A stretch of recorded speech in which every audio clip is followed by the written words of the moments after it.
এরা আপনাদের মাধ্যমে আমরা বর্তমান সরকারকে অবহিত করতে চাই, আমরা শিক্ষক সমাজ জাতি গড়ার কারিগর, কিন্তু আমরাই আজ অবহেলিত। আমরা জাতি গড়ার কারিগর যদি অবহেলিত থাকে তাহলে জাতি কিভাবে গঠন করা হবে?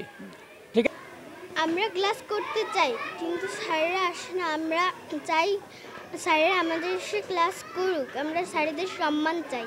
স্যারদের সম্মান চাই। স্যারেরা এখন কর্মবিরতিতে আছে, আমাদের ক্লাসে আসছে না। 11তম গ্রেড এবং 10 বছর এবং 16 বছর পরে তাদের গ্রেড উন্নীতকরণ এবং পদোন্নতির মাধ্যমে প্রধান শিক্ষক নিয়োগের যে দাবি আমাদের চলমান রয়েছে, সেই দাবির পরিপ্রেক্ষিতে বর্তমানে আমাদের পূর্ণ কর্মদিবস বা কর্মবিরতি চলতেছে।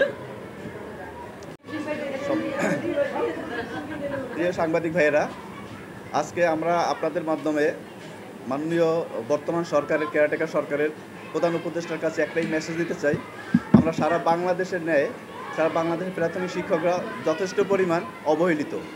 আমাদের এই কর্মসূচি চলতেছে কারণ আমরা চাই না যেন আমাদের বাচ্চাদের ক্লাস বন্ধ হোক, কিন্তু তারপর আমরা আমাদের পেটের ক্ষুধার জ্বালায় আমরা আজকে কর্মবিরতি পালন করতেছি।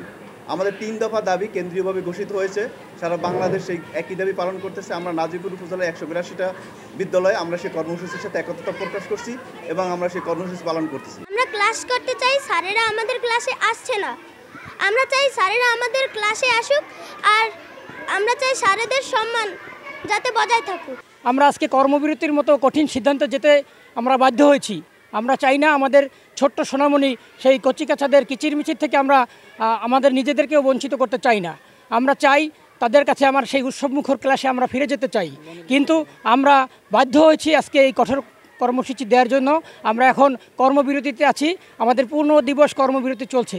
3টি দাবির জন্য আমরা আমাদের কর্মবিরতি চলমান রেখেছি।